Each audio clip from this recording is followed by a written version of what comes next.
একটু পর মেয়েকে নিয়ে আসা হলো। মারিয়া বলল, মেয়েকে আমার থেকেও বেশি সুন্দরী। হাইম বলল, আরে কি যে বলো, তোমার মতো সুন্দরী এই পৃথিবীতে আছে বলো? মারিয়া বলল, আমি কি তোরে প্রশ্ন করছি?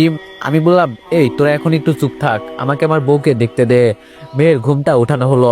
আসলে সত্যি মেয়েটা অনেক সুন্দর, বাবা ঠিকই বলেছিল, মেয়েকে একবার দেখলেই পছন্দ হয়ে যাবে। কিন্তু আমার একটা বিষয় খুব খারাপ লাগলো, চোখে বড় বড় চশমা পরা।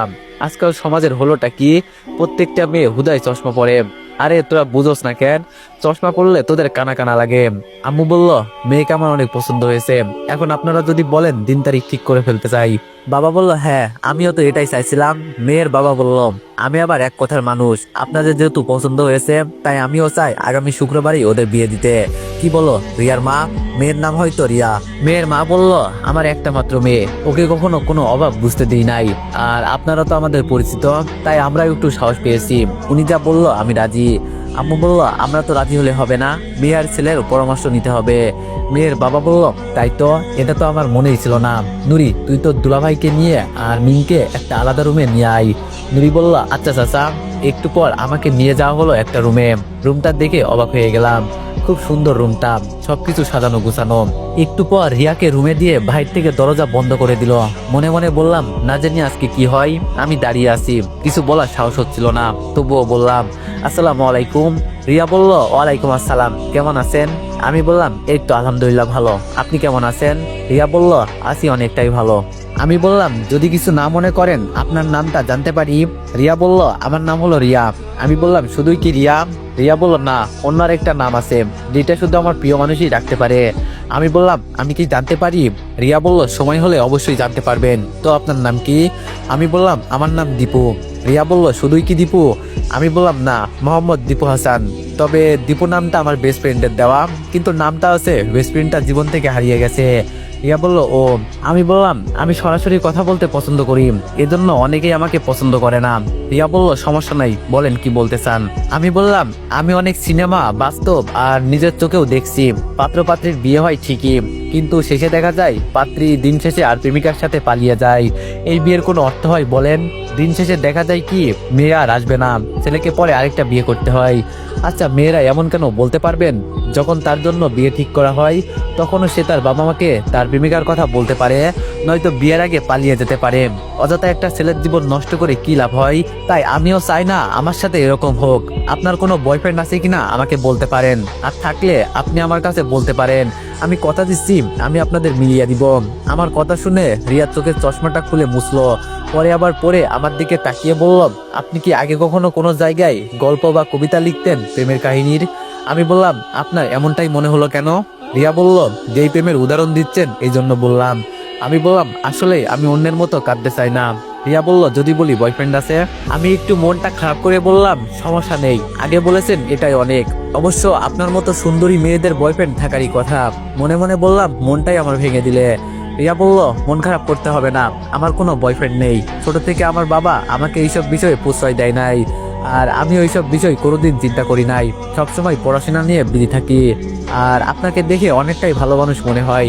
আমি লম্বা করে একটা হাসি দিয়ে রিয়ার দিকে তাকিয়ে আছি। রিয়া বলল, কি হলো, এভাবে তাকিয়ে আছেন কেন? আমি বললাম, আমি আমার হবু বউকে কি আমি দেখতে পারবো না? বলেই মুখে হাত দিলাম। যারে শালা কি বলতে কি বলে ফেললাম। রিয়া আমার কথা শুনে হাসতেছে। রিয়া বলল, আচ্ছা বাইরে চলেন, সবাই আমাদের জন্য অপেক্ষা করছে। আমি বললাম, জি চলেন। বাইরে যেতেই আম্মু বলল, তাহলে তোমরা কি পরামর্শ করলে? রিয়া বলল, জি আমি রাজি। আমিও খুশি হয়ে বলে দিলাম, আমিও রাজি। বাবা বলল, বিআই সাহেব তাহলে তাড়াতাড়ি সবকিছু রেডি করেন। তাহলে এই কথাই রইল, আজ আমরা তাহলে আসি। সবাই উঠে চলে যাচ্ছে। আমি রিয়ার দিকে তাকিয়ে একটা হাসি দিয়ে গাড়িতে উঠে বসলাম। গাড়ি নিজের গতিতে চলতে লাগলো। ভাবি বলল, কি দেবর মশাই, আজ খুব খুশি মনে হয়? আমি বললাম, অনেক অনেক খুশি ভাবি, আমি যেমনটা চেয়েছি ঠিক তেমনটাই পেয়েছি, এর চাইতে কি চাই বলো ভাবি? ভাবি বলল, আসলেই মেয়েটা সুন্দরী আছে বলতে হবে, তবে তোর সাথে খুব মানাবে। হাইম বলল, দীপু শোন না। আমি বললাম, কানের কাছে ফুটুর ফুটুর না করে কি হয়েছে বল। হাইম বলল, ওই ভাবির পাশে একটা মেয়ে ছিল না? আমি বললাম, কার কথা বলছিস, নুরি নাকি? ফাহিম বলল, আরে হ্যাঁ নুরি, ওকে তো আমার খুব পছন্দ হয়েছে। কেমন হবে বন্ধু, আমি যদি ওকে বিয়ে করি তাহলে তুই আর আমি একসাথে শ্বশুর বাড়ি যেতে পারবো। আমি বললাম, লুচ্চামির একটা সীমা থাকে বুঝলি, যেই মেয়েকে দেখো সেই মেয়েকে তোর বিয়ে করতে ইচ্ছে করে, মন থেকে একটা প্রেম কর, আমি সাহায্য করবো নি। ফাহিম বলল, এটা অবশ্য ঠিক বললি, আচ্ছা দেখি। আর আজকে আর তোদের বাসায় যাব না রে, আমাকে এখানে নামিয়ে দে। ভাবি বলল, তা বললে হবে না ফাহিম, তুমি তো এখন আমাদের বাড়িতেই যাও না, আজকে চলো। ফাহিম বলল, আসলে ভাবি, বাবার সাথে আজকে আমার একটা জায়গায় যেতে হবে, এজন্য, নইলে ঠিকই যেতাম। ফাহিমকে নামিয়ে দিয়ে আমরাও চলে আসলাম বাড়িতে। রুমে বসে চিন্তা করছি, রিয়া আমার বউ হবে, ভাবতেই যেন খুব ভালো লাগছে। আবার স্বপ্নের মতো কিছু হবে না তো? না, হবে না। রিয়াকে আমি সবসময় আগলে রাখবো, কোনো ক্ষতি হতে দিব না। এই যা কি করে আসলাম বোকার মতো, রিয়ার নাম্বার তো আনতে মনে নাই, ধুর, ভুল একটা কাজ করলাম। রিয়ার কথা চিন্তা করতে করতে ঘুমিয়ে গেলাম। যখন ঘুম থেকে উঠলাম তখন রাত হয়ে গেছে। খাবার খেয়ে ভাবি রুমে গেলাম। আমি বললাম, ভাবি আসতে পারি? ভাবি বলল, আরে দীপু আসো আসো। আমি বললাম, ভাইয়া তুই একটু বাইরে যা, ভাবির সাথে আমার কথা আছে। ভাইয়া বলল, আমার সামনে বলো, সমস্যা কি? আমি বললাম, ভাবি। ভাবি বলল, আচ্ছা তুমি একটু বাইরে যাও, দেখি ও কি বলে। ভাইয়া রুমের বাইরে চলে গেল। ভাবি বলল, বল এখন কি হয়েছে? আমি বললাম, আসলে ভাবি হয়েছে কি, রিয়ার সাথে কথা বলতে খুব ইচ্ছে করছে।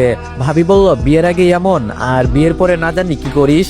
আমি বললাম, পরের বিষয় পরে দেখা যাবে, আগে তুমি একটা ব্যবস্থা করে দাও। ভাবি বলল, কি করতে হবে আমাকে বল।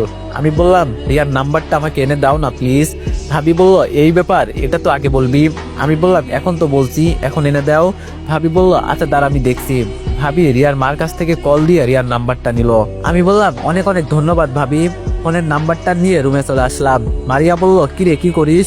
যাক বাবা, প্রবলেম এসে হাজির, একটু কথা বলবো, সেটা তো মনে হয় আর পারবো না। আমি বললাম, যা রুম থেকে বাইর হ, আমি ঘুমাবো। মারিয়া বলল, কি ব্যাপার, আজকে এত তাড়াতাড়ি ঘুমিয়ে যাবি কেন? আমি বললাম, এমনি, কালকে রাতে ঘুমাতে পারি নাই বোন, তোর সাথে এত কথা বলতে পারবো না, তুই রুম থেকে যা। এক কাজ কর, তোর কথা বলতে ইচ্ছে করলে ফাহিমের নাম্বার দেই, ওর সাথে কথা বল। মারিয়া বলল, সেটাই বরং দে, শালাকে কিছু হুমকি টুমকি দিই।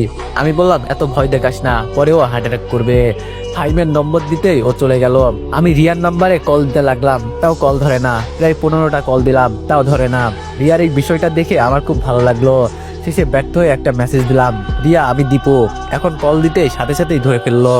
আমি বললাম, কি ব্যাপার ম্যাডাম, কল ধরেন না কেন? রিয়া বলল, আমি রং নাম্বারে কল ধরি না। আমি বললাম, এটা খুব ভালো, এখন আমার নাম্বারটা সেভ করে রাখো। আচ্ছা কি দিয়ে আমার নাম্বার সেভ করবা? রিয়া বলল, করবো হয়তো একটা কিছু দিয়ে। আমি বললাম, কি দিয়ে করবা বলো না আমাকে। রিয়া বলল, আচ্ছা আমি তো পড়তেছি, এখন কেন কল দিছেন? আমি বললাম, আমি আমার হবু বউকে কল দিছি, আপনাকে তো আর দিই নাই। রিয়া বলল, ও তাই নাকি স্যার, তাহলে আমি কে? আমি বললাম, আমি জানি না।